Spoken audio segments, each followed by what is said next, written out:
Hello friends, അപ്പോൾ ഞാൻ ഇന്ന് വന്നേക്കുന്നത് പുതിയൊരു ചോദ്യവുമായിട്ടാണ്. ചോദ്യം നോക്കാം.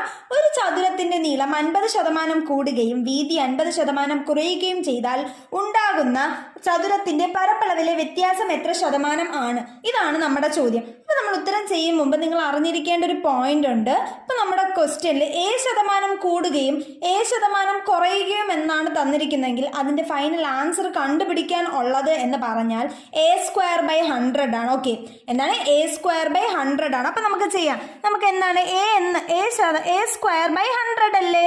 അപ്പൊ നമ്മുടെ a എന്താണ്? 50 × 50 എന്താണ് 100. ദേ ഒരു 0 1 0 1 0 1 0 എന്താണ്? 25%. 25%. ഇവിടെ 25% കൂടുതലുമുണ്ട് കുറവുമുണ്ട്. പക്ഷെ എന്തായിരിക്കും ആൻസർ? 25% കുറവായിരിക്കും. ശതമാനം കൂടുതലും ശതമാനം കുറവുമാണെങ്കിൽ ഫൈനലിൽ ശതമാനം കുറവായിരിക്കും.